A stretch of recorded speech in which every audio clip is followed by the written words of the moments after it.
belle Serafina Padilla, prenez les clés de votre nouvelle vie, dit la dame détachée en plaçant un trousseau de 3 clés sur un porte-clés en métal dans la paume étroite de Serafina, la jeune fille.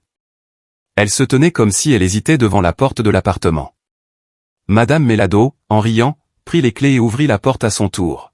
« Oh, Serafina, n'ayez pas honte. L'État t'offre cet appartement à vie.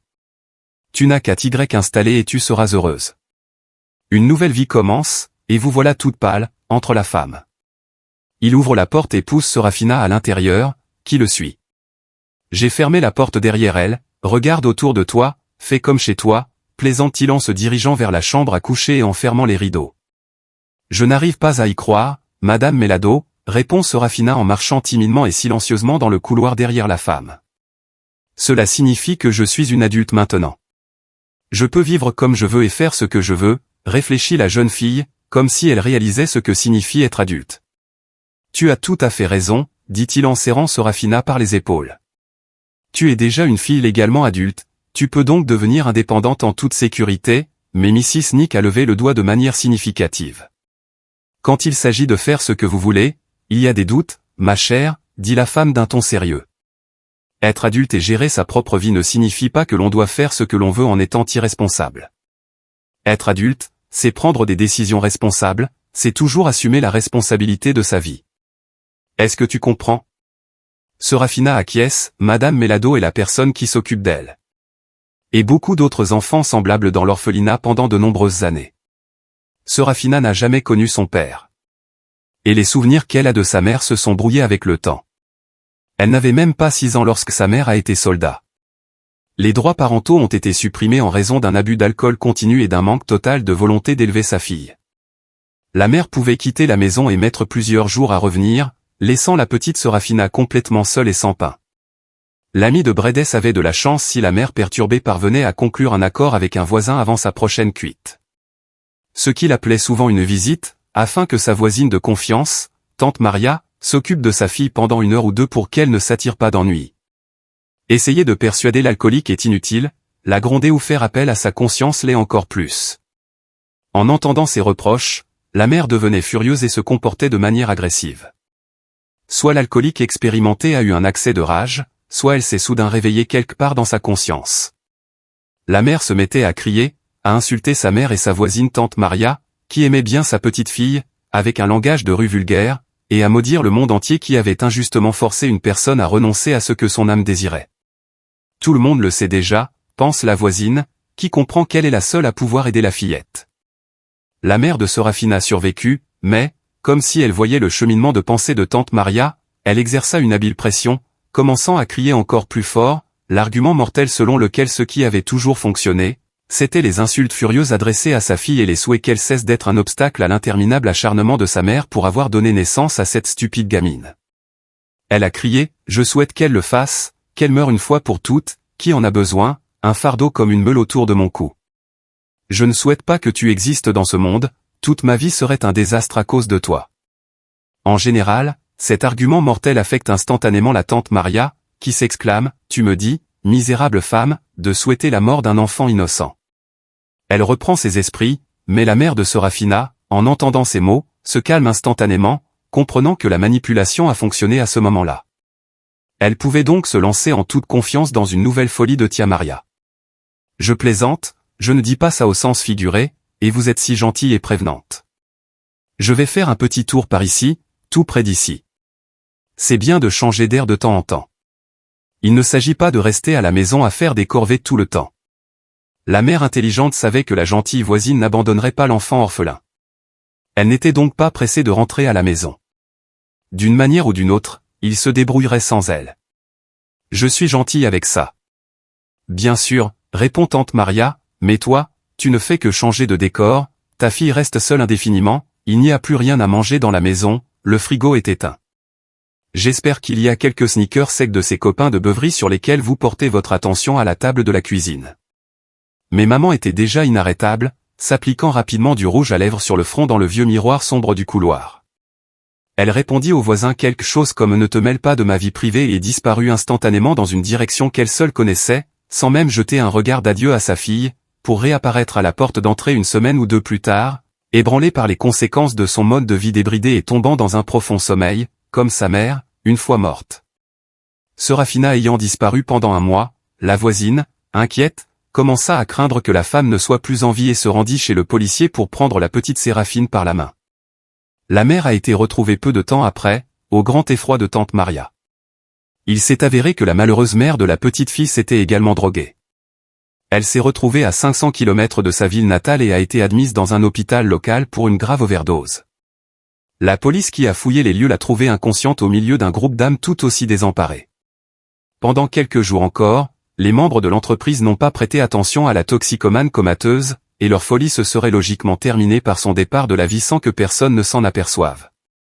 Aujourd'hui, cependant, la question de la maternité est devenue une préoccupation urgente pour les services de protection de l'enfance. Ils ont commencé à priver la mère de Serafina, toxicomane en voie de guérison, de ses droits parentaux. Allongée sur son lit d'hôpital, elle semblait soulagée. Lorsqu'elle a appris la nouvelle, avec une joie à peine dissimulée, elle a signé tous les documents, impatiente de sortir de l'hôpital et de commencer une vie libre et sans restriction, après avoir été transférée dans un orphelinat.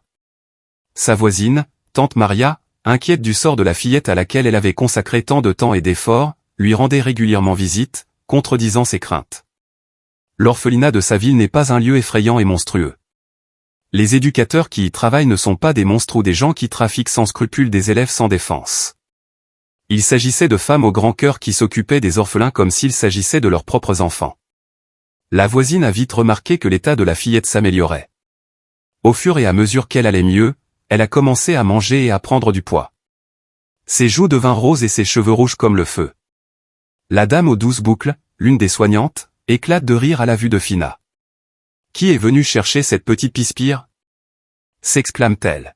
« Je n'ai jamais vu de cheveux d'un rouge aussi vif.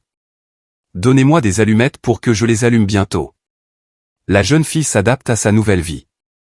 Donna Melado a fait tout son possible pour l'aider à se socialiser au sein de sa petite communauté, à se lier d'amitié avec elle et à se sentir partie intégrante de sa chaleureuse communauté. Lorsqu'elle a quitté l'hôpital, la mère de Fina n'a jamais pensé à elle, sa fille n'est jamais rentrée à la maison.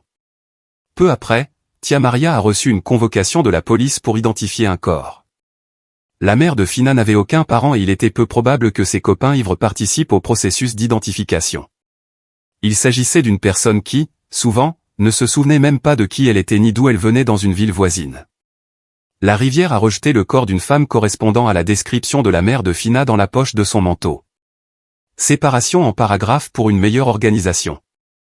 Linda Serafina Padilla, prends les clés de ta nouvelle vie, dit la dame détachée en plaçant un trousseau de 3 clés sur un porte-clés en métal dans la paume étroite de Serafina, la jeune fille. Elle se tenait comme si elle hésitait devant la porte de l'appartement. Madame Melado, en riant, prit les clés et ouvrit la porte à son tour. « Oh, Serafina, n'ayez pas honte. L'État t'offre cet appartement à vie. Tu n'as qu'à t'y installer et à être heureuse. Une nouvelle vie commence, et te voilà toute pâle, dit la femme en entrant. Il ouvrit la porte et poussa Serafina à l'intérieur, qui le suivit. J'ai fermé la porte derrière elle, regardez autour de vous, faites comme chez vous, plaisante-t-il en se dirigeant vers la chambre à coucher et en fermant les rideaux. Je n'arrive pas à y croire, Madame Melado, répond Serafina en marchant timidement et silencieusement dans le couloir derrière la femme. Cela signifie que je suis une adulte maintenant. Je peux vivre comme je veux et faire ce que je veux, réfléchit la jeune fille, comme si elle réalisait ce que signifie être adulte. Tu as tout à fait raison, dit-il en serrant Serafina par les épaules. Tu es déjà une fille légalement adulte, tu peux donc devenir indépendante en toute sécurité, mais Mrs. Nick a levé le doigt de manière significative. Quand il s'agit de faire ce que vous voulez, il y a des doutes, ma chère, dit la femme d'un ton sérieux. Être adulte et gérer sa propre vie ne signifie pas que l'on doit faire ce que l'on veut en étant irresponsable. Être adulte, c'est prendre des décisions responsables, c'est toujours assumer la responsabilité de sa vie. Est-ce que tu comprends? Serafina acquiesce, Madame Melado est la personne qui s'occupe d'elle. Et beaucoup d'autres enfants semblables dans l'orphelinat pendant de nombreuses années. Serafina n'a jamais connu son père. Et les souvenirs qu'elle a de sa mère se sont brouillés avec le temps. Elle n'avait même pas 6 ans lorsque sa mère a été soldat. Les droits parentaux ont été supprimés en raison d'un abus d'alcool continu et d'un manque total de volonté d'élever sa fille. La mère pouvait quitter la maison et mettre plusieurs jours à revenir, laissant la petite Serafina complètement seule et sans pain.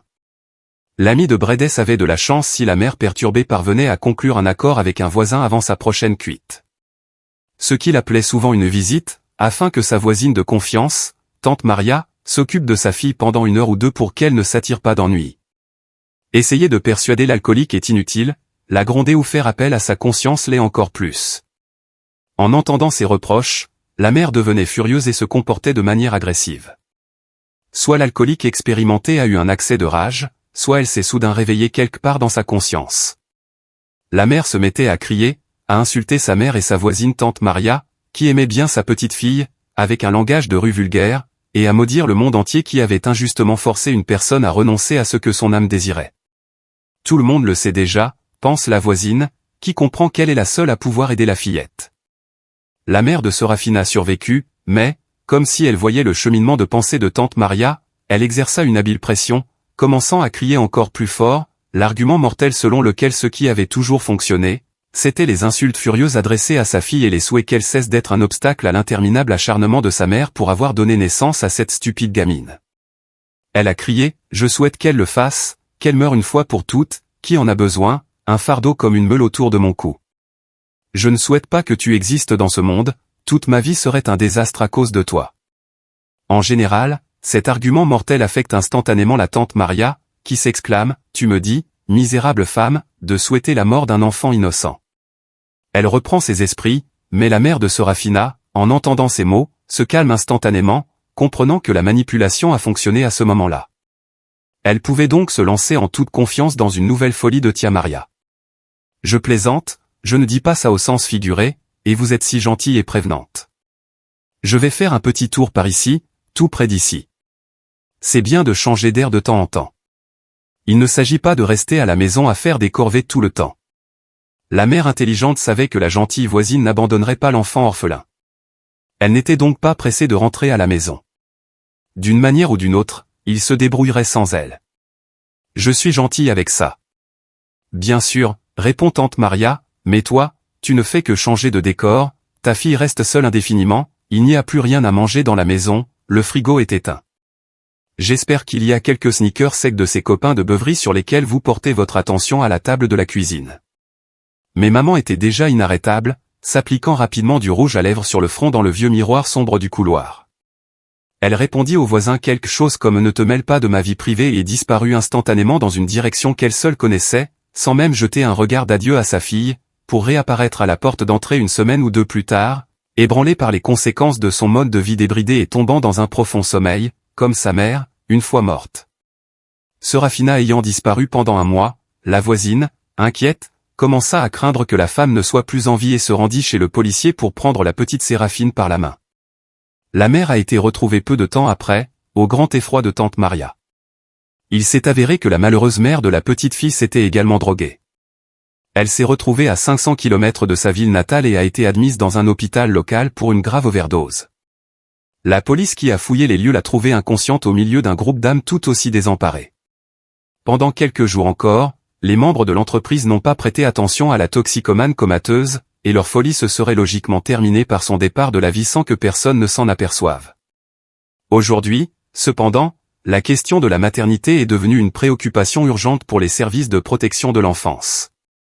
Ils ont commencé à priver la mère de Serafina, toxicomane en voie de guérison, de ses droits parentaux. Allongée sur son lit d'hôpital, elle semblait soulagée. Lorsqu'elle a appris la nouvelle, avec une joie à peine dissimulée, elle a signé tous les documents, impatiente de sortir de l'hôpital et de commencer une vie libre et sans restriction, après avoir été transférée dans un orphelinat. Sa voisine, tante Maria, inquiète du sort de la fillette à laquelle elle avait consacré tant de temps et d'efforts, lui rendait régulièrement visite, contredisant ses craintes. L'orphelinat de sa ville n'est pas un lieu effrayant et monstrueux. Les éducateurs qui y travaillent ne sont pas des monstres ou des gens qui trafiquent sans scrupule des élèves sans défense. Il s'agissait de femmes au grand cœur qui s'occupaient des orphelins comme s'il s'agissait de leurs propres enfants. La voisine a vite remarqué que l'état de la fillette s'améliorait. Au fur et à mesure qu'elle allait mieux, elle a commencé à manger et à prendre du poids. Ses joues devinrent roses et ses cheveux rouges comme le feu. La dame aux 12 boucles, l'une des soignantes, éclate de rire à la vue de Fina. « Qui est venu chercher cette petite pispire » s'exclame-t-elle. « Je n'ai jamais vu de cheveux d'un rouge aussi vif. Donnez-moi des allumettes pour que je les allume bientôt. La jeune fille s'adapte à sa nouvelle vie. Donna Melado a fait tout son possible pour l'aider à se socialiser au sein de sa petite communauté, à se lier d'amitié avec elle et à se sentir partie intégrante de sa chaleureuse communauté. Lorsqu'elle a quitté l'hôpital, la mère de Fina n'a jamais pensé à elle, sa fille n'est jamais rentrée à la maison. Peu après, Tia Maria a reçu une convocation de la police pour identifier un corps. La mère de Fina n'avait aucun parent et il était peu probable que ses copains ivres participent au processus d'identification. Il s'agissait d'une personne qui, souvent, ne se souvenait même pas de qui elle était ni d'où elle venait dans une ville voisine. La rivière a rejeté le corps d'une femme correspondant à la description de la mère de Fina dans la poche de son manteau. Trempé dans l'eau, la police a trouvé un passeport endommagé par l'humidité qui appartenait au corps qui était resté dans l'eau pendant environ un mois.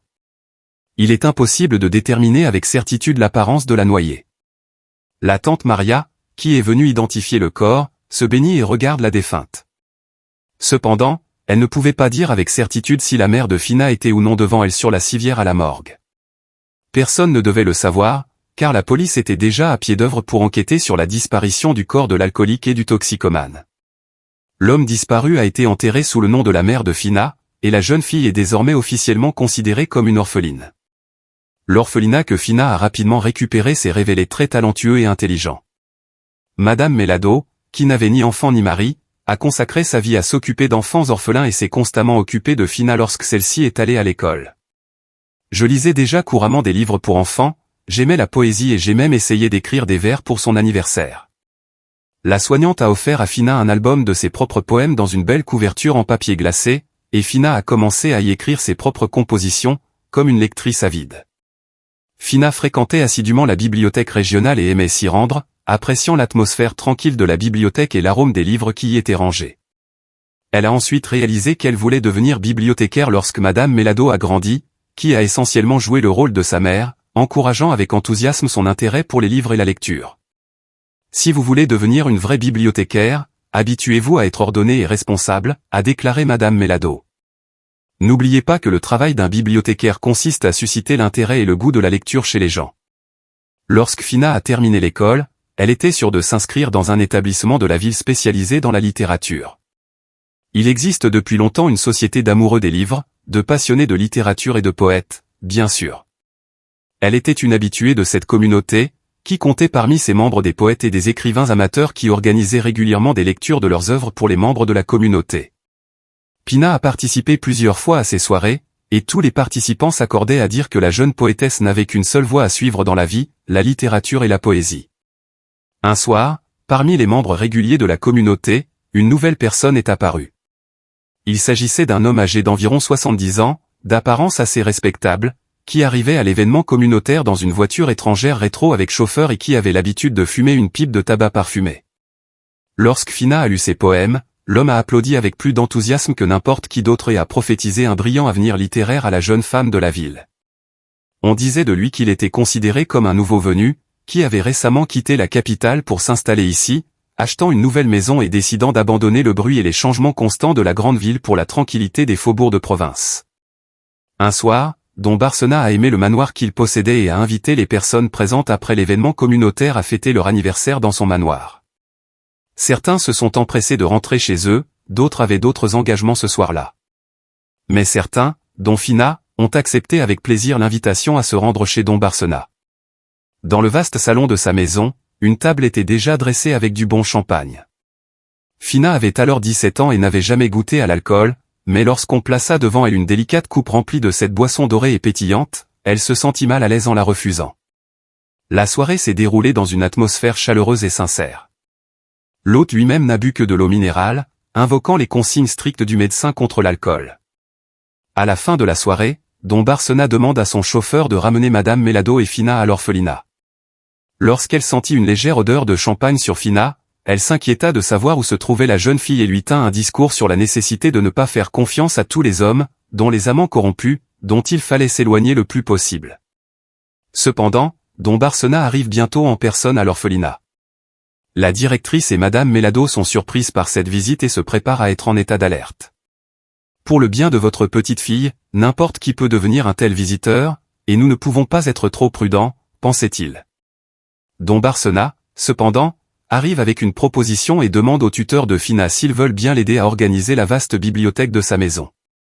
J'ai entendu dire que Serafina rêvait d'une carrière de bibliothécaire, explique l'homme à la directrice et au concierge en s'installant dans un fauteuil du bureau de la bibliothèque.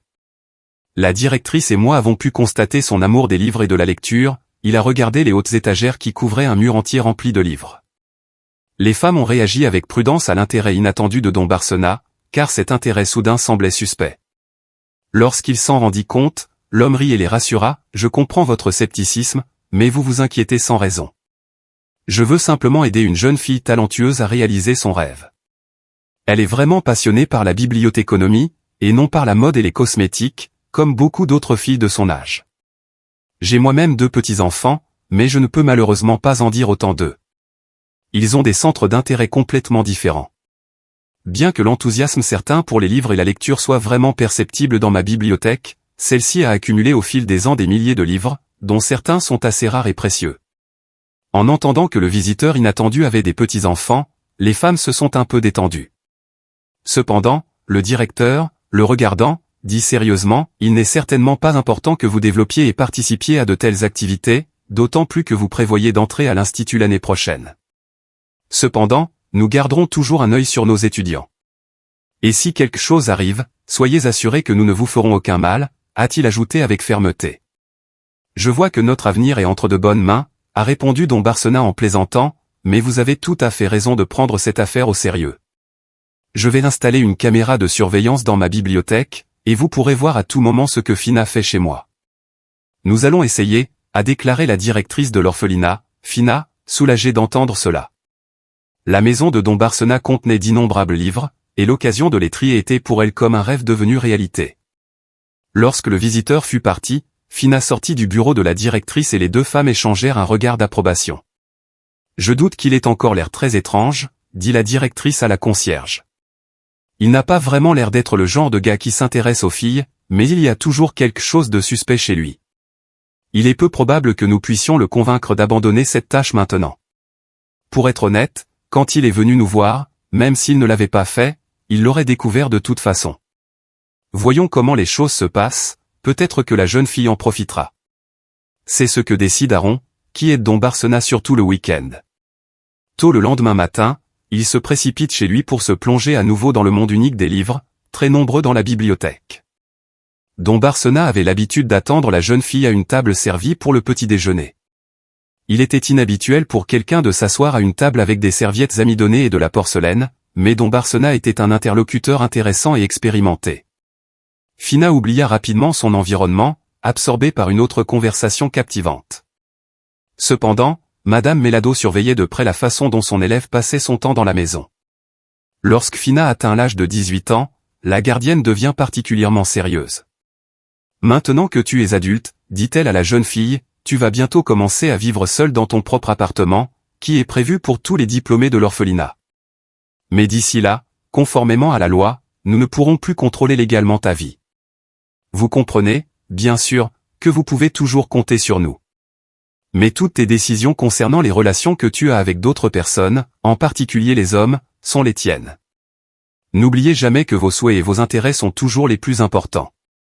Ne vous laissez jamais persuader si quelqu'un essaie de vous convaincre de faire quelque chose que vous ne voulez pas faire. N'accepte rien, même si on t'offre de l'argent pour cela. » Elle a fui ces gens, il a compris de qui Madame Melado parlait et à qui elle faisait allusion, mais Don Barsena ne lui avait jamais fait cela. Au contraire, il se comportait comme un grand-père aimant, comme s'il faisait partie de la famille de Fina. La jeune fille, qui n'avait jamais eu de grand-père ni de père, était ravie de ce traitement. Don Barsena aimait poser des questions et demandait souvent à Fina son avis sur diverses situations de la vie. Parfois, ils avaient même des divergences et n'étaient pas toujours d'accord. La personne qui s'occupe de Fina, Madame Melado, ne comprenait pas tout à fait cela.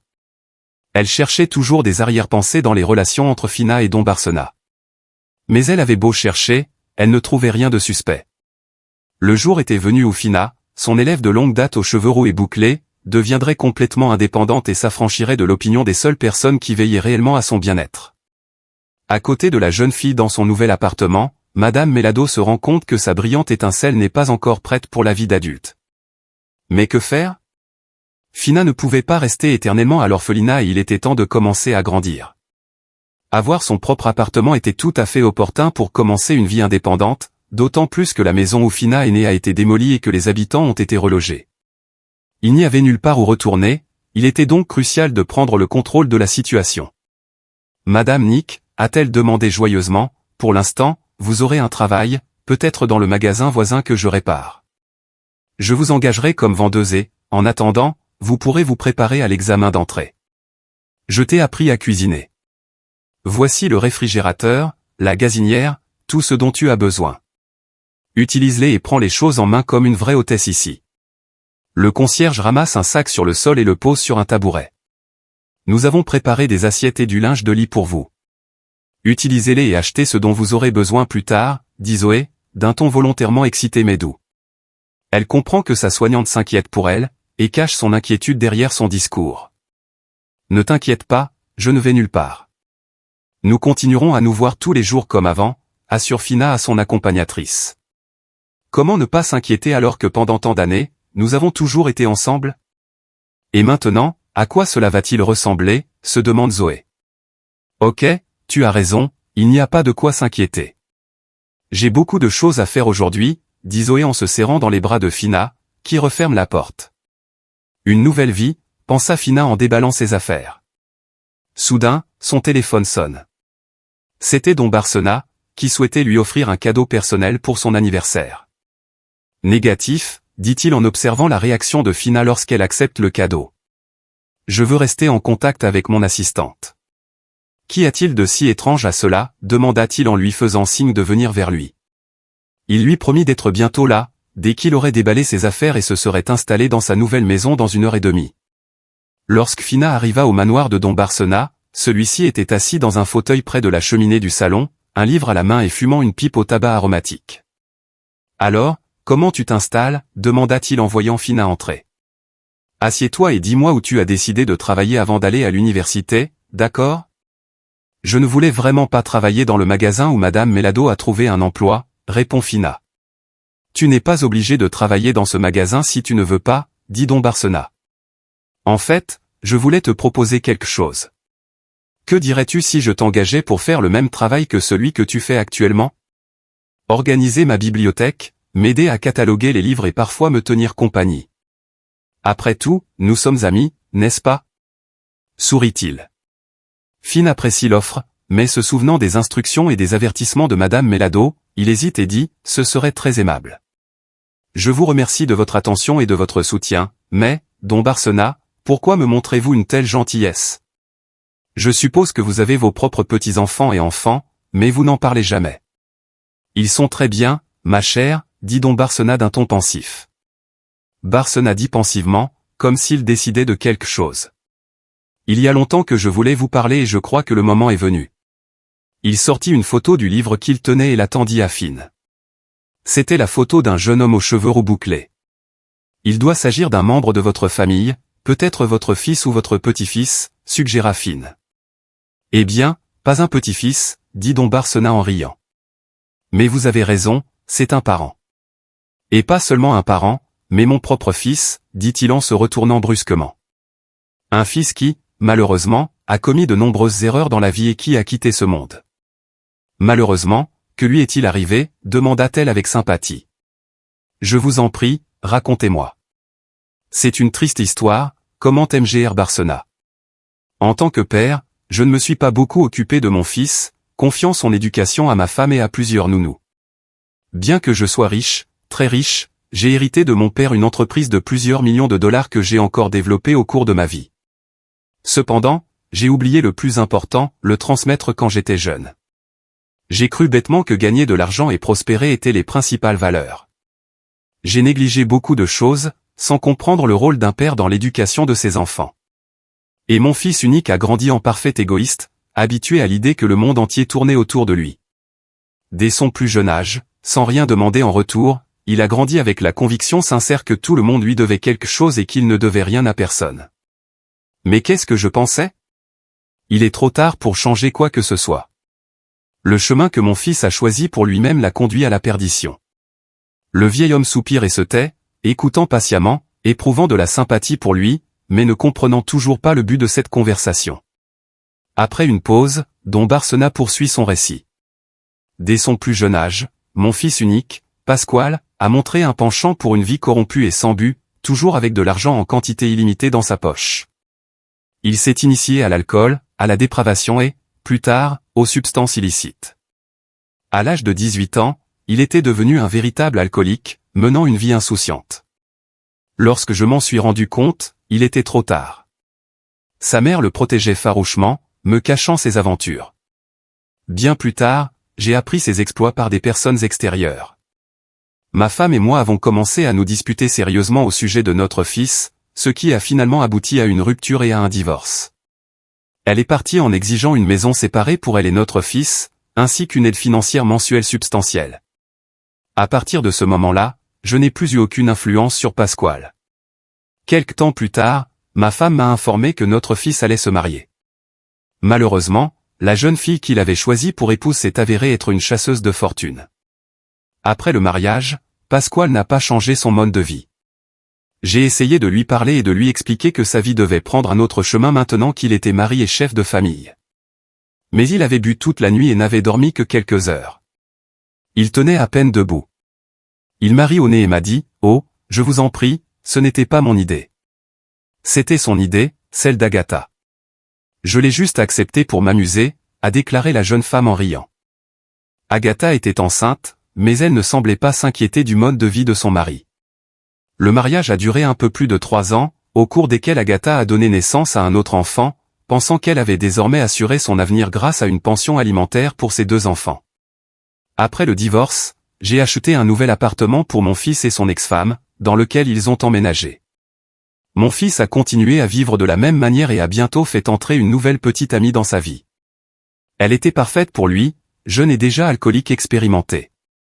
L'appartement de mon fils était devenu un véritable repère d'iniquité, faisant l'objet de plaintes constantes de la part des voisins. J'ai essayé de faire entendre raison à mon fils, mais un jour que j'allais le voir, il m'a annoncé solennellement que sa petite amie était enceinte. La future mère, qui se tenait à côté de Pasquale et le prenait dans ses bras, ne semblait pas s'inquiéter de son état, elle fumait simplement une cigarette et, avec un rire d'ivrogne, dit « Papa, il faut que tu prennes un verre avec nous pour fêter la santé de ton nouveau petit enfant », balbutia mon fils en me versant une quantité considérable d'eau de vie. Le groupe de fêtards toujours présent chez mon fils applaudit. Les bouteilles vides sont tombées sur le sol avec fracas.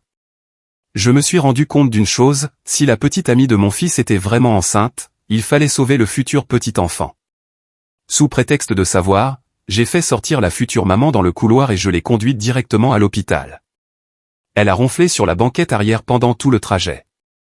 Apparemment indifférent au lieu et à la raison de son transport à l'hôpital, nous l'avons aidée à se calmer et avons veillé à ce qu'elle se repose le lendemain. Je suis allé la chercher, mais avant de la ramener chez elle, j'ai parlé au médecin. Il s'est avéré que la jeune femme était effectivement enceinte et qu'il était trop tard pour avorter. Cependant, la future maman, qui semblait totalement indifférente à son état, a exigé de se débarrasser de sa gueule de bois et de fumer une cigarette. J'ai donc décidé d'intervenir, d'emmener la jeune fille chez moi et de la garder sous la surveillance de 2 infirmières et d'une femme de ménage. La petite amie de mon fils s'appelait Kate. Lorsqu'elle a compris que sa vie débridée avait pris fin, elle a provoqué un terrible scandale dans toute la maison, refusant d'être enfermée et exigeant d'être libérée immédiatement. Mais j'étais déterminé à ne pas céder. Catherine dit à l'alcoolique enceinte, rebelle, faisons un marché.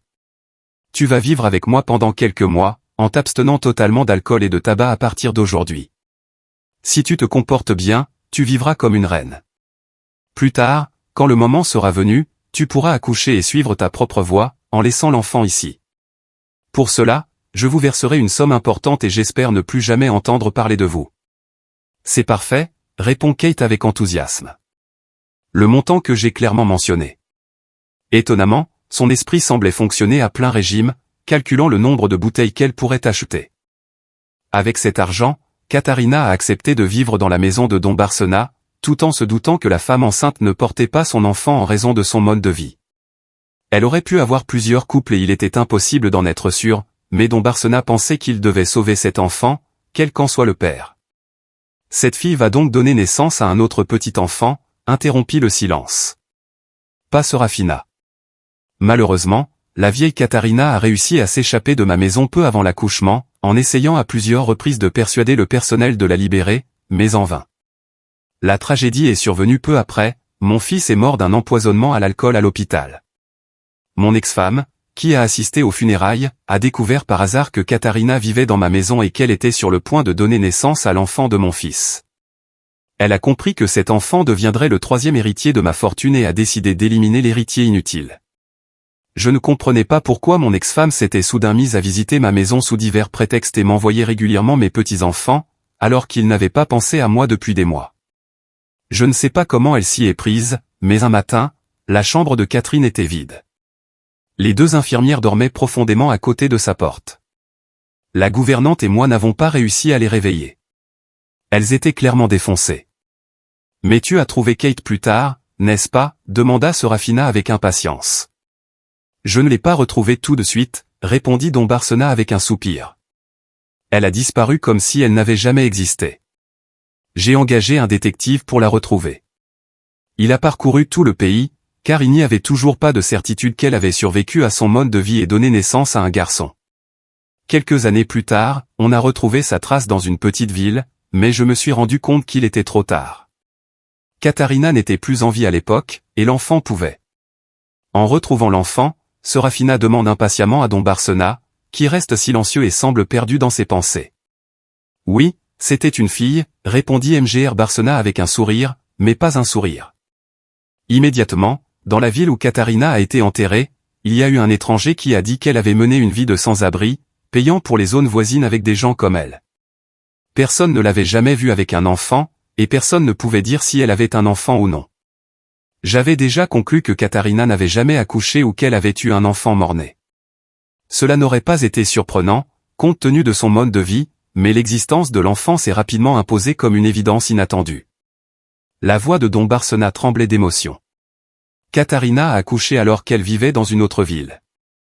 Ses droits parentaux ont été supprimés et son enfant, une petite fille, a été placée dans un orphelinat pour y être élevée. Je n'arrivais pas à croire que les recherches avaient finalement porté leurs fruits et j'ai décidé de vérifier par moi-même. Lorsque j'ai vu la petite fille, tous mes doutes sur la paternité de mon fils ont disparu instantanément. Elle était la copie conforme de Pasquale. Don Barsena resta silencieux, incapable de contenir ses émotions. Serafina finit par attendre patiemment. Après s'être ressaisie, elle poursuivit. Je n'ai rien révélé avant d'avoir découvert son identité et je l'ai observée pendant plusieurs années. Plus je l'observais, plus ma petite fille était convaincue. Dieu merci, elle me ressemblait plus que son père. C'était une fille talentueuse et intelligente. Elle était si différente de mes 2 autres petits-enfants élevés par leur mère, Agatha, une opportuniste avide d'argent, et par mon ex-femme. Ils ne connaissent pas d'autre valeur dans la vie que l'argent. Pour eux, il n'y a rien d'autre que l'intérêt personnel. Mais ce sont des perdants médiocres et malveillants. J'ai toujours su que s'il m'arrivait quelque chose, je ne leur confierais jamais mes affaires. Mais maintenant, je suis en paix. Don Barsena sourit de joie. Je sais maintenant qui peut me succéder. Je suis très fier d'elle. Voulez-vous savoir qui est cette fille, Don Barsena, demanda Serafina, intriguée par son histoire. La jeune fille répondit par un hochement de tête enthousiaste. Le vieil homme marqua une pause solennelle, la regarda à nouveau et dit, « Cette fille, c'est toi, Serafina. Comment puis-je être moi-même » Serafina avait l'air complètement perdue. Elle poursuit, regardant le vieil homme avec étonnement, « Je ne comprends rien, marmonna Pina. »« C'est vrai, » dit Don Barsena en riant. « Imagine que tu es ma petite fille. Quand je t'ai vue pour la première fois, j'ai tout de suite su qui d'autre pouvait avoir des cheveux d'un roux aussi ardent. Tu es l'une d'entre elles. Je suis donc la petite fille dont tu me parles » s'étonna la jeune fille. « Vous êtes donc mon grand-père » acquiesça silencieusement le vieil homme en réponse à la question enjouée de Serafina. « Et ma mère s'appelle Kate. Je n'ai jamais connu mon père et j'ai grandi dans un orphelinat après que ma mère ait perdu ses droits parentaux. » C'est vrai, la jeune fille ne pouvait plus contenir sa joie. « Don Barsena, grand-père. C'est vrai que je suis heureuse. » « Je suis sûr que vous êtes mon grand-père, » dit Serafina, sans laisser de place au doute, en serrant affectueusement son grand-père dans ses bras. Don Barsena rayonnait lui aussi de bonheur. « Mais pourquoi me l'avoir dit jusqu'à présent » demanda Serafina après s'être calmée. Oui, c'est bien, c'est seulement maintenant et il y a des raisons à cela, répondit sérieusement son grand-père. Lorsque je t'ai rencontré et que j'ai appris à te connaître, je n'avais pas encore découvert le genre de vie que tu menais. J'en avais peur. Une telle nouvelle aurait pu t'affecter négativement, car ta vie était déjà toute tracée à l'époque. Mais je n'ai jamais douté d'une chose, tu étais vraiment ma petite fille. Regarde, grand-père s'est approché de la bibliothèque et a pris un album photo sur l'étagère du dessous. C'est moi dans ma jeunesse. Aujourd'hui, mes cheveux sont complètement gris. Mais regarde comment c'était. À l'époque, Serafina a regardé la photo. Le jeune homme photographié avait les cheveux roux, tout comme elle. À côté de lui, il y avait une personne plus âgée, dont les cheveux étaient déjà gris, mais on voyait bien qu'ils étaient du même rouge flamboyant. C'est un héritage familial. Le grand-père sur la photo à côté de moi est mon père. Mes autres petits-enfants ont également hérité de cette couleur de cheveux et son père, mon fils, était également roux, mais... Nous devons avoir une conversation sérieuse, petite fille, dit Don Barsena en changeant soudainement de ton. Malheureusement, ma chère, le temps m'oblige à me dépêcher. Je suis très malade, les médecins m'ont donné très peu de temps. 2 ou 3 ans seulement, mais à condition de mener une vie tranquille, sans stress ni souci. Oh, ne pleure pas, dit le grand-père, comprenant que la nouvelle a profondément affecté la jeune fille. Tu es l'héritière de notre lignée et nous avons toujours été des gens forts et sûrs. Seul mon fils Pasquale n'a pas suivi nos traces. Mais toi, tu es sans aucun doute l'une des nôtres. Dit fièrement Don Barsena. Et je n'ai pas entamé cette conversation en vain. Comme je l'ai déjà dit, je veux m'assurer de transmettre l'entreprise familiale à des mains compétentes. Et je vois maintenant que ces mains doivent être les vôtres. Attendez, ne discutez pas, dit Madame Barsena, voyant que sa petite fille est sur le point de protester. Barsena dit, voyant que sa petite fille est sur le point de protester. Je sais que tu auras beaucoup à apprendre. Et même s'il m'arrive quelque chose, ne t'inquiète pas, il y a dans notre entreprise plusieurs personnes de confiance qui ont fait leurs preuves et qui te soutiendront au début. Je suis sûr que tu pourras tout gérer parce que tu as le plus important, notre caractère familial. Et bien sûr, notre couleur de cheveux. Le grand-père familier rit. Moi non plus, je ne veux pas mourir tout de suite. Au contraire, je veux vivre et profiter de la vie. Grand-père, mais je n'ai rien besoin de toi, dit Serafina. Le plus important, c'est que maintenant j'ai toi et mes frères. Il se peut qu'ils soient contrariés et rancuniers parce que tu veux me transmettre l'entreprise familiale, Pina, tu ne devrais pas t'inquiéter de ce genre de choses. Grand-père répond, maintenant, tu es mon successeur.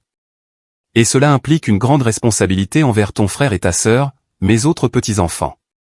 Ne t'inquiète pas pour eux, ils auront aussi leur part. Il est peu probable que le testament et notre entreprise les intéressent, car ce qui compte le plus pour eux, c'est l'argent. Malheureusement, ces valeurs leur ont été inculquées par leur mère, Agatha, l'ex-femme de mon fils, et, bien sûr, par mon ex-femme, Irène, qui a si mal élevé mon fils. Et moi, malheureusement, je ne l'ai pas surveillé. Le vieil homme est resté silencieux pendant un moment. D'ailleurs, vous verrez que votre frère et votre sœur voudront bientôt vous parler. J'ai appelé hier de la capitale et ils sont déjà en route et devraient arriver d'une minute à l'autre. Don Barsena, il est prêt. La gouvernante entra dans la pièce, vêtue d'un tablier blanc amidonné, et s'arrêta au milieu de la pièce. Puis-je vous voir après avoir reçu la permission de votre employeur? La gouvernante disparut et l'on entendit de légers bruits de vaisselle en provenance de la salle à manger. Bientôt, le grand-père et sa petite-fille s'assirent pour déjeuner, discutant de la réunion imminente de Serafina avec d'autres membres de la famille. Lorsque la gouvernante apporta le café après le déjeuner, la sonnette retentit dans le couloir et le maître de maison lui ordonna d'aller ouvrir la porte. Alors qu'il verse lui-même du café chaud et parfumé dans de délicates tasses en porcelaine, un jeune homme d'une vingtaine d'années et une femme d'environ 25 ans entrent dans la salle à manger.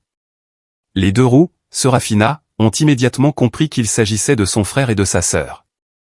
À la vue de la jeune fille, les nouveaux arrivants sont manifestement surpris et échangent des regards.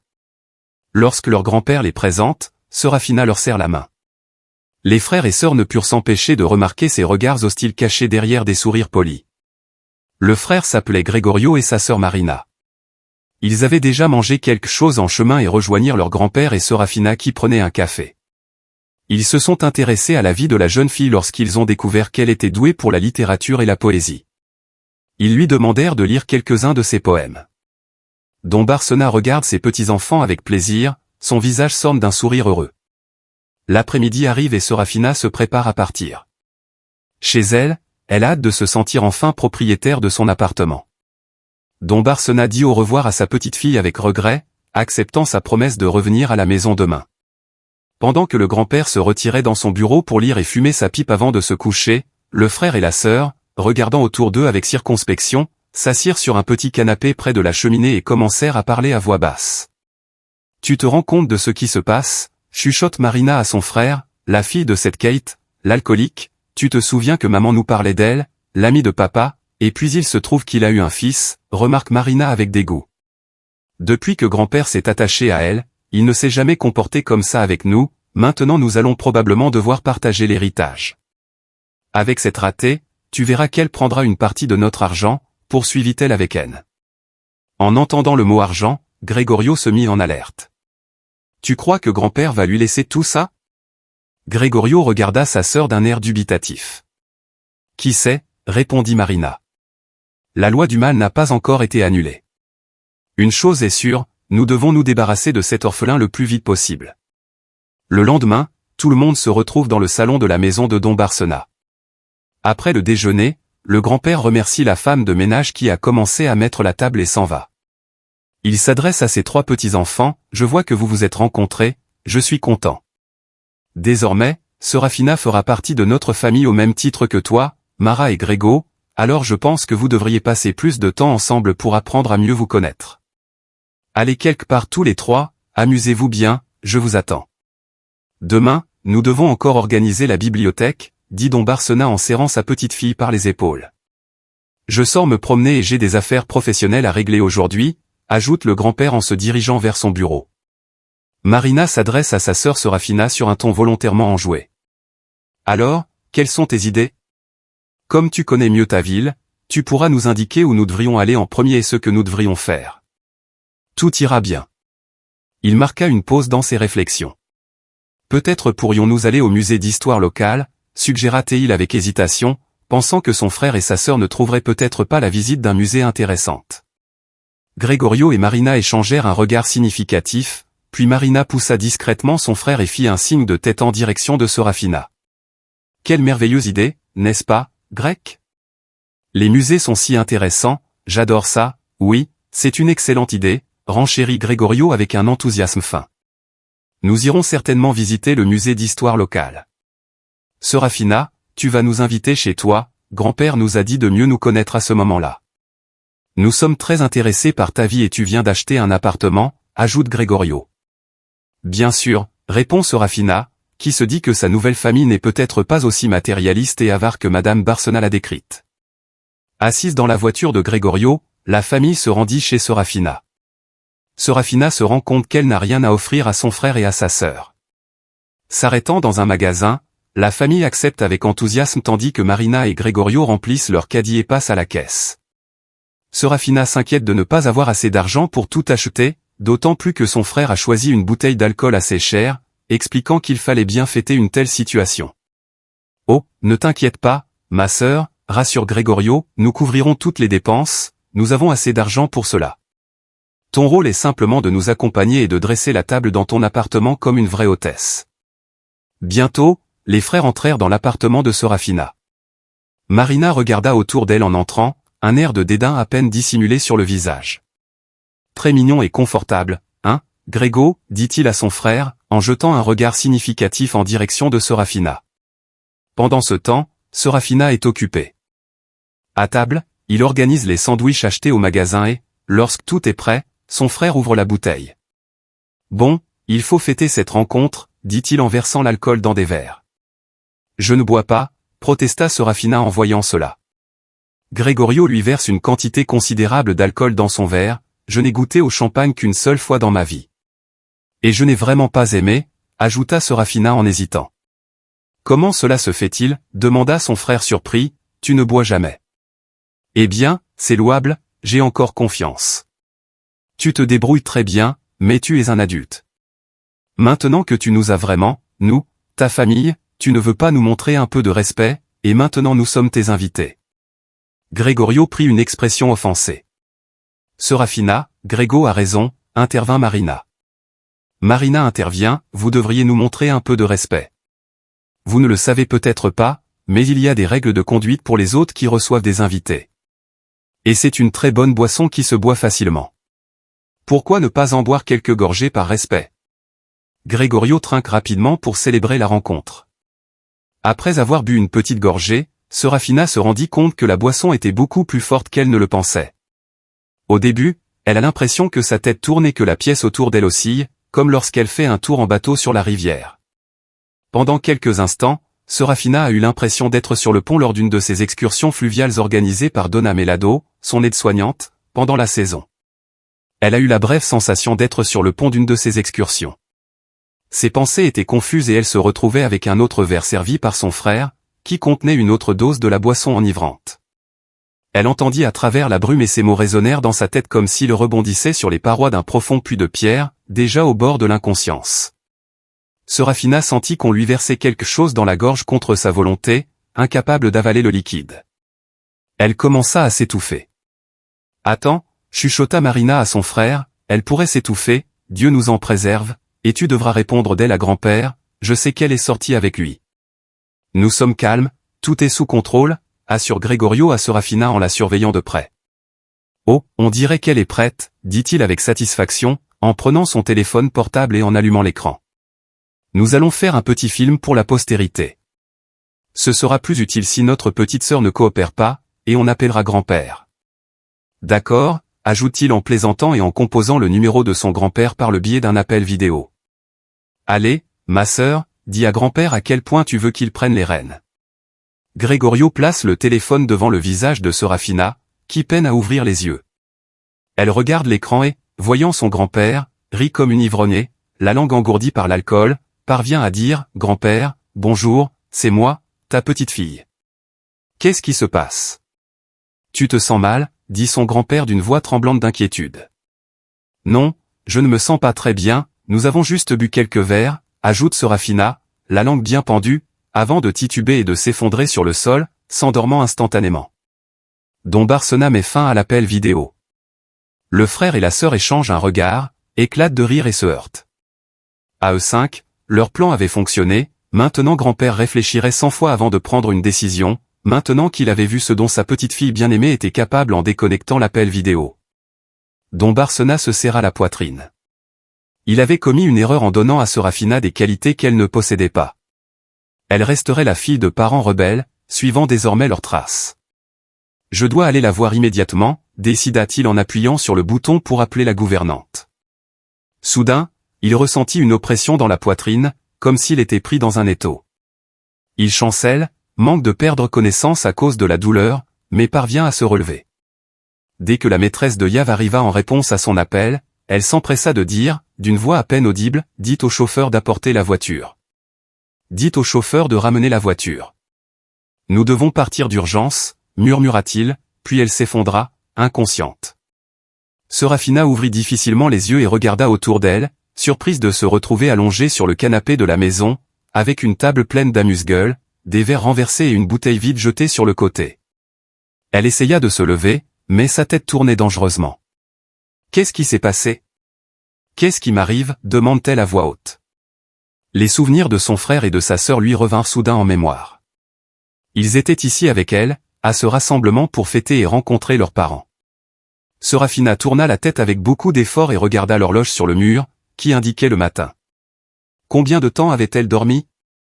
Apparemment, la fête s'était prolongée jusque tard dans la nuit, mais ce qui s'était passé ensuite n'était pas clair. Elle ne se souvenait pas de ce qu'elle avait pris. « Est-ce que j'ai bu de l'alcool » demanda-t-elle, sentant un goût étrange et désagréable dans sa bouche. « Mon frère et ma sœur ont apporté de l'alcool hier » se souvint-elle. Se sentant plus mal que jamais, Serafina réussit à se lever et se rendit à la cuisine pour faire chauffer la bouilloire. Lorsqu'elle voit les sandwichs de la veille, gâtés sur les assiettes, elle est prise d'une vague de nausée. Il n'a plus d'appétit. Après avoir bu du café, elle débarrasse la table, met le réveil à 9h et s'allonge sur le canapé, s'endormant à nouveau. À son réveil, elle prend une douche, mais son manque d'appétit persiste. Il commence à se préparer pour rendre visite à son grand-père. Il rentre généralement vers 10 heures du matin. Ils prenaient le petit déjeuner ensemble, buvaient un café, puis elle commençait à organiser la bibliothèque de son grand-père.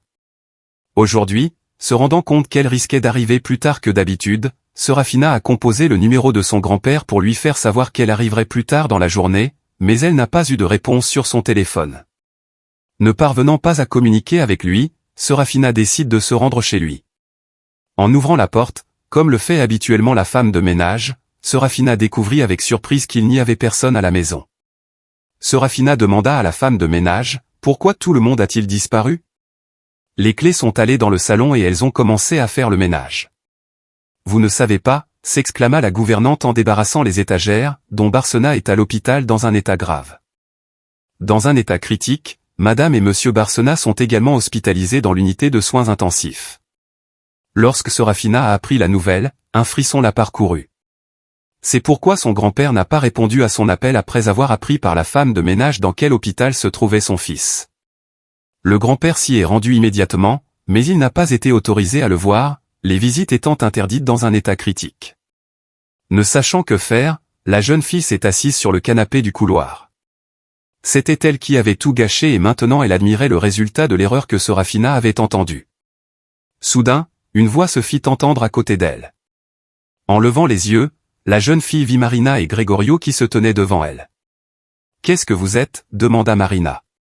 Marina continue, « C'est de ta faute si grand-père est malade, Canaya, pourquoi c'est de ta faute ?» Ma Serafina n'a rien compris. « Qu'est-ce qui s'est passé ?»« Oh, qu'est-ce qui s'est passé ?» Regarde toi-même. Gregorio lui-même, feignant l'indignation, sortit son téléphone portable de sa poche, composa le numéro et l'apporta à la jeune fille dans le salon.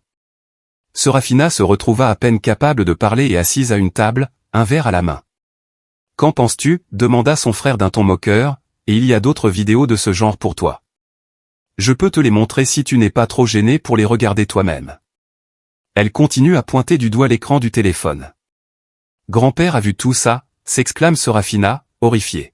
« Pourquoi tu lui as montré ça ?»« Tu ne devrais pas t'inquiéter pour tout ça » dit la jeune fille d'un ton désagréable. « Écoute, maintenant tu essaies de nous faire porter le chapeau à nous aussi » s'indigne Marina. « Tu as toi-même commencé à lui passer des appels vidéo hier, il s'est tout de suite senti mal en te voyant. Tu es comme ta mère, une alcoolique et un désastre complet. Sors avant de le mettre à la porte et fais en sorte qu'on ne te voit plus jamais ici » lance Marina à Serafina, furieuse. « Oui » ajoute son frère d'un ton moqueur, « ça arrive à tout le monde. » « Bien sûr, mais si tu as encore une once de conscience, tu ferais mieux de partir gracieusement et d'oublier que tu es là. » Notre sœur, choquée par la nouvelle, Serafina quitte l'hôpital en silence. Elle ne comprend pas comment elle a pu agir de la sorte. Peut-être me ment-il, se dit-elle, mais comment le savoir maintenant? Même si ses proches essayaient seulement de la blâmer pour l'appel vidéo, la preuve que Serafina avait consommé de l'alcool ce soir-là était indéniable, sa grand-mère le verrait de ses propres yeux. Serafina est horrifiée à l'idée de ne plus jamais revoir son fils. Son grand-père. Ne sachant que faire, la jeune fille se rendit à l'orphelinat où elle avait passé de nombreuses années. Pas toutes les mauvaises années de sa vie, lorsqu'elle se retrouvait dans des situations désagréables ou qu'elle ne comprenait tout simplement pas. Serafina savait toujours à qui demander de l'aide. Sa concierge lui coupa la parole alors qu'elle était en route. La jeune fille réalisa soudain que sa concierge n'était toujours pas au courant de la nouvelle concernant Don Barsena et ses nouveaux parents. Les événements s'étaient déroulés si rapidement que Serafina n'avait même pas eu l'occasion de partager tout cela avec celle qui avait pratiquement été sa famille pendant les années qu'elles avaient passées ensemble. La dame s'est froissée sans vouloir interférer dans l'adaptation de son élève à la vie d'adulte indépendante, délibérément non. L'accompagnateur a appelé Serafina pour prendre des nouvelles, comme d'habitude. Il était sur son lieu de travail lorsqu'il a vu Serafina. Il était sincèrement heureux, mais il s'est immédiatement rendu compte que la jeune fille n'était pas venue avec de bonnes nouvelles lorsque l'élève lui a raconté tout ce qui s'était passé au cours des 2 derniers jours. Madame Melado n'en revenait pas. La vie est plus tordue que n'importe quel film. Personne ne s'attendait à cela. Bouleversée, je ne sais vraiment pas quoi faire maintenant, dit Madame Melado, Serafina désemparée. Ce qui m'inquiète le plus, c'est que mon grand-père commence à avoir une mauvaise opinion de moi à ce sujet. L'héritage. J'ai tout de suite dit que je n'avais besoin de rien. Mais mon grand-père pense que je suis la bonne personne pour être l'héritier de l'entreprise familiale. Peut-être que mon frère et ma sœur ne veulent pas que je me considère comme l'héritier de l'immense fortune de notre grand-père. Je commence à penser qu'ils ont délibérément créé cette histoire d'alcool pour me discréditer. Devant lui, Tina leur en parle. La dame a répondu avec ferveur. Nick promet qu'il renoncera à tout ce qui concerne l'héritage et peut-être qu'ils feront marche arrière sur le leur en général. Mais chérie, si ce sont de si mauvaises personnes, il vaut mieux ne pas avoir de parents. Je vais donc essayer de leur parler pour. Bien sûr, répondit Serafina, mais je ne sais pas si vous me croirez. Quand mon grand-père a parlé d'eux, il l'a fait de façon très défavorable. À part l'argent, ces gens ne s'intéressent à rien dans le monde ni à notre grand-père, qui est milliardaire, dit Serafina d'un ton significatif. Ils se jugent eux-mêmes et ne renonceraient jamais à un tel héritage pour eux-mêmes. Ils ont besoin de garanties que je n'obtiendrai rien. Alors tu devrais essayer de parler à ton grand-père et de tout lui expliquer, a conseillé la femme. Madame Melado aussi. C'est encore lui qui est le plus important ici, ajoute la gardienne avec assurance. La jeune fille acquiesce et quitte la maison en disant au revoir. En quittant la maison de Madame Melado, Serafina décide de reparler à ses proches. De retour à l'hôpital, on ne lui permet toujours pas de voir son grand-père et il n'y a aucune trace de Marina et Gregorio. En interrogeant l'infirmière qui était assise au poste de travail dans le couloir de Serafina, elle a découvert que ses parents étaient récemment rentrés chez eux, et elle a décidé de leur parler. Serafina se rend chez son grand-père, Marina et Gregorio sont assis à la table de la salle à manger de son grand-père et l'attendent. La servante enleva les assiettes après la soupe, apporta les plats chauds et quitta la salle à manger. Le frère et la sœur commencent à manger en discutant de la situation qui vient de se produire. Alors, qu'est-ce qu'elle a demandé, demanda Gregorio en mordant dans une cuisse de dinde rôtie. Peut-être que notre petite sœur a déjà été neutralisée et que nous pouvons nous détendre, répondit Marina en s'essuyant les lèvres avec une serviette amidonnée. Nous ne savons pas ce que dira notre grand-père quand il ira mieux. Et nous ne savons pas comment oublier que dès qu'il a repris connaissance, il a immédiatement appelé un notaire à l'hôpital, secoue significativement sa sœur. Ce que cela signifie, pour l'instant, n'est pas clair. Peut-être a-t-il décidé de changer quelque chose en notre faveur, suggéra Gregorio. Tout à coup, si nous ne considérons plus les principaux héritiers, répondit Marina. Je pense que la chose la plus importante est de ne pas laisser cette Séraphine s'expliquer avec notre grand-père, laissons-la comme une fille. La faute de la mère alcoolique à ses yeux, car le fruit ne tombe pas loin de l'arbre et ainsi de suite. Il n'a pas su gérer l'alcool et est devenu incontrôlable. Comment pourrions-nous lui confier nos affaires après cela? Mais il n'avait pas non plus l'intention de nous confier l'entreprise familiale, commente le frère Grégo. Pourquoi avons-nous besoin de cela? Répond sa sœur, nous devrions garder l'héritage. Ensuite, nous pourrons pousser grand-père vers une activité plus lucrative et partager l'argent. La discussion entre les membres de la famille est interrompue par un coup inattendu à la porte, et la femme de chambre va y répondre. Serafina entre dans la salle à manger. Voici la nôtre, s'exclama Gregorio en la voyant. Il faut que je vous parle, dit-il. Serafina se dérobe fermement. Eh bien, vas-y, dit Marina, l'aînée, sans inviter sa sœur à s'asseoir à côté d'elle. Sans inviter sa sœur à s'asseoir à table, Serafina se présente devant la famille comme une écolière coupable.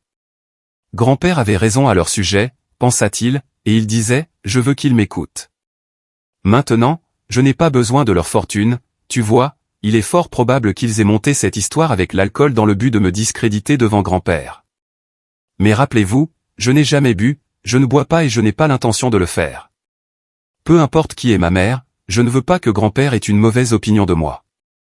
Je lui expliquerai la situation, ainsi qu'à toi. Mais ne t'en mêle pas, regarde là, dit Marina avec une fausse surprise. Ma fille. Il se comporte comme s'il s'agissait d'une bonne famille, avec ses descendants et tout le reste. Tu n'es personne, ne l'oublie pas, dit-il. Marina sévèrement. Tu ne vas pas parler au grand-père compréhensif. Où est la garantie que tu ne le tromperas pas et qu'il ne t'abandonnera pas? Nous ne voulons pas rester sans rien comprendre. Grand-père avait raison à ton sujet, dit Serafina avec assurance. L'argent est la seule valeur de leur vie. Et si je vous donne ma parole maintenant que je renonce à eux tous, les frères se regardent et éclatent de rire. Soit vous êtes complètement fou, soit vous êtes très intelligent, dit Marina, toujours en riant, qui, dans son esprit, renoncerait volontairement à une fortune de plusieurs millions de dollars? Assez joué avec nos esprits, conclut sa sœur avec fermeté. Pars d'ici maintenant et ne reviens jamais. Et si vous désobéissez, n'oubliez pas que grand-père verra toutes les vidéos que Grégo a enregistrées lors de cette fête. Et notre grand-père ne les verra pas, ajoute Marina d'un ton moqueur. Dans le couloir, le téléphone sonne.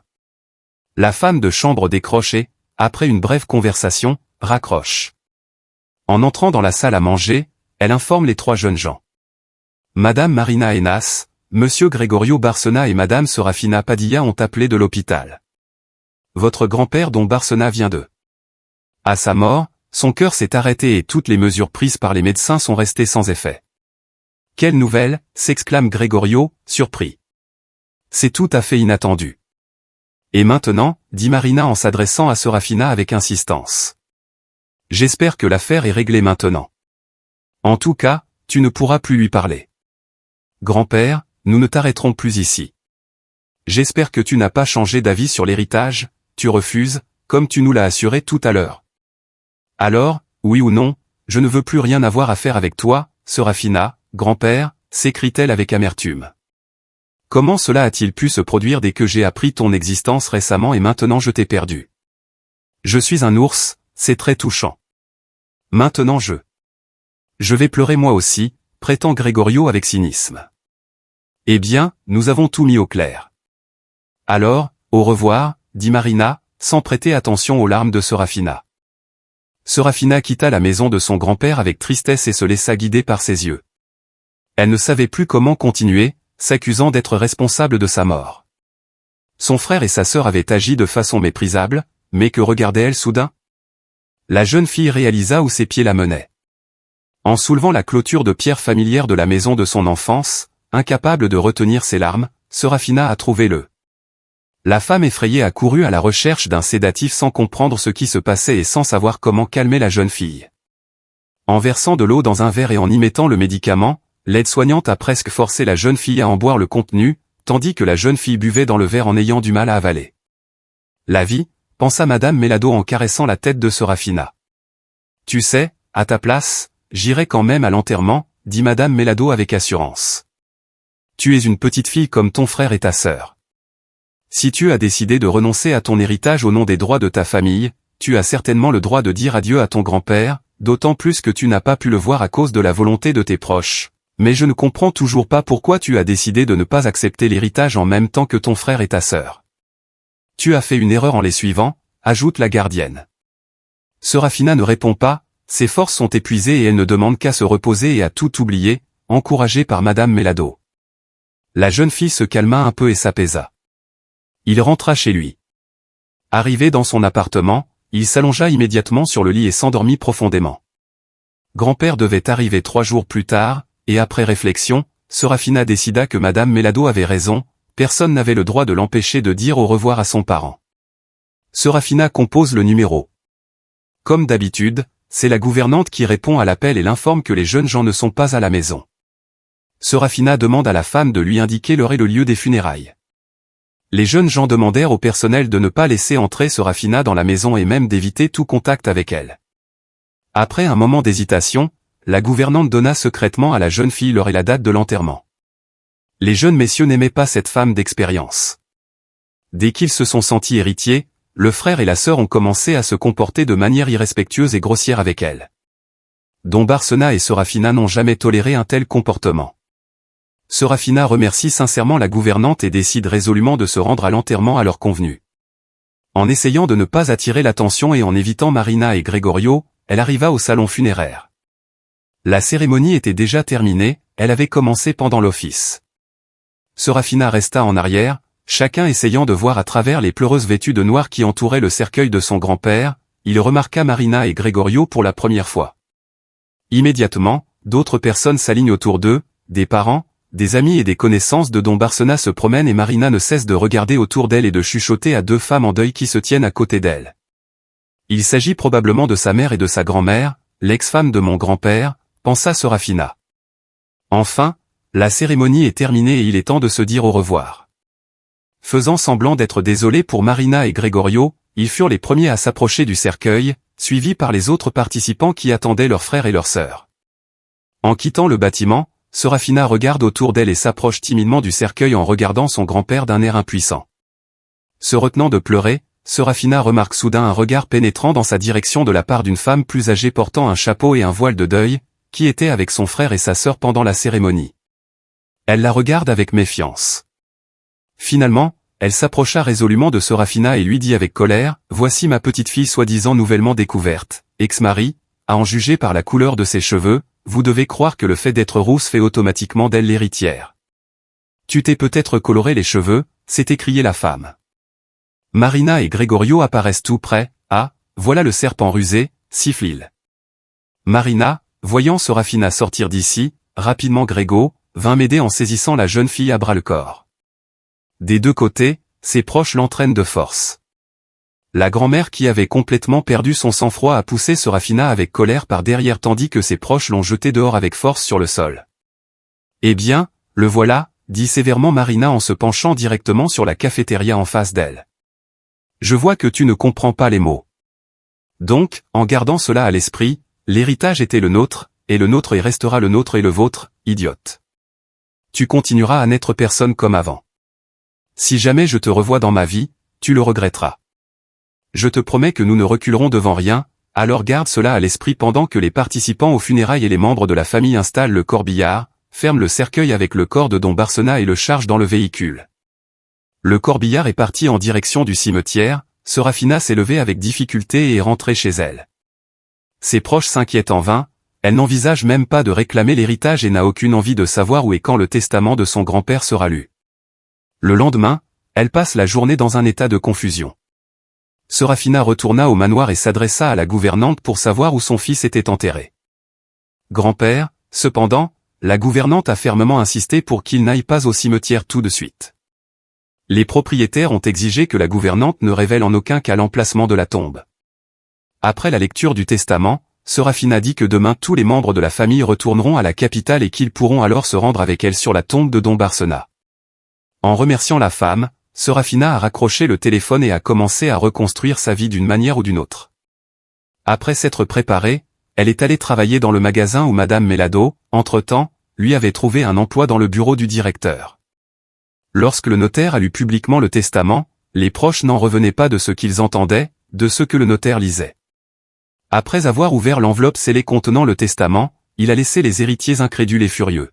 « Inimaginable, c'est une provocation, ce n'est pas possible », s'écrient tous les proches. Au même moment, la grand-mère, incapable de comprendre ce qu'elle entend, perd connaissance et s'effondre sur le sol, « Mesdames et messieurs. Messieurs, je vous demande de vous taire, dit le notaire, tout a été fait. Je peux légalement apporter la preuve concrète que feu Don Barsena m'a donné des instructions sur son testament, en présence de témoins et en pleine possession de ses facultés mentales, en plus de tous les documents que je possède également. Les enregistrements vidéo de ce processus sont réalisés par une personne spécialement désignée, de sorte que défier cette volonté ne réussira probablement pas. Don Barsena a également laissé une lettre séparée adressée à la véritable héritière. Où est-elle ? Dit le notaire en regardant les membres de la famille assis à la table du bureau. Serafina fait le ménage dans son appartement, car demain, c'est son premier jour de travail au magasin. Elle a décidé qu'elle n'aurait pas le temps de faire le ménage pendant les prochains jours. Elle s'apprêtait donc à ranger son appartement lorsque la sonnette de la porte d'entrée retentit soudain. Serafina laisse tomber sa serpillière mouillée sur le sol et ouvre la porte. Il y avait un jeune homme en costume qui lui demanda « Êtes-vous Serafina Padilla ?»« Mademoiselle, je suis l'assistant du notaire à qui votre grand-père Don Barsena a confié la rédaction de son testament. J'ai besoin de le lire d'urgence, on m'a ordonné de le porter immédiatement au bureau d'enregistrement. S'il vous plaît, arrêtez, mettez de côté toutes vos tâches pour le moment et venez avec moi, tout le monde vous attend. » L'apparition de Serafina provoque un mécontentement audible au sein de la famille. Le notaire demanda le silence et tout le monde resta silencieux pendant qu'il continuait. L'évêque Barsena m'a confié la lecture d'une lettre adressée à son héritière, Séraphine, en présence de tous ses proches. Padilla, le texte de cette lettre existe sous forme écrite et est également enregistré sur vidéo, où feu Mgr Barsena en lit lui-même le contenu. Veuillez vous familiariser avec le texte, dit le notaire et il commence à lire la lettre. Ma chère petite fille, je soupçonne que vous ne serez pas très heureuse de ce que j'ai trouvé. Écoute, et il y a des raisons à cela, mais j'ai bien réfléchi avant de prendre des mesures en cas de décès. Tu sais que je n'ai jamais douté de toi une seconde, j'étais et je serai toujours convaincu que tu es la plus belle des héritières, méritant ma succession. C'est pourquoi je te laisse tous mes biens personnels et immobiliers, ainsi que notre entreprise familiale, à toi seul. Je te prie de ne pas refuser un tel cadeau et de ne pas succomber aux provocations de tes nouveaux parents. Tu es le seul espoir pour notre entreprise familiale. Je sais que mon temps ici est compté. Je vous demande donc instamment de le remplir. Mon dernier souhait, ne doutez pas de vous et n'ayez pas peur de ne pas être à la hauteur de cette nouvelle responsabilité importante. Bientôt, des personnes de confiance qui ont passé le test une fois mes associés et amis vous contacteront, ils vous guideront. Elles travailleront en étroite collaboration avec vous et géreront nos affaires pendant que vous poursuivrez vos études à l'Institut. En ce qui concerne votre frère et votre sœur Marina et Gregorio, j'ai également des instructions pour que vous employiez vos frères et sœurs dans l'une de nos entreprises de votre choix. Ce sera bénéfique pour eux de commencer à gagner honnêtement leur vie. S'ils refusent, n'insistez pas, mais dans ce cas Marina et Gregorio devront trouver leurs propres moyens de subsistance, car après leur héritage, le soutien financier continuera à être versé uniquement à mon ex-femme Irène, en raison de son âge avancé. Pour vos frères et sœurs, ils ne recevront plus ce soutien à partir de maintenant. N'ayez pas peur, jeune fille, je suis sûr que vous pouvez faire face à n'importe quelle tâche, même si elle semble difficile. Je crois en toi inconditionnellement, ton grand-père. Le notaire termina affectueusement la lecture et un silence pesant s'installa dans la pièce. Tout le monde attend la réponse de l'héritière. Serafina poussa un cri inconsolable, incapable d'articuler un mot. Eh bien, le testament est annoncé, résume le notaire à l'héritière. Serafina Padilla, conformément à la loi, assume ses droits de succession. Je vous demande à tous de signer les documents.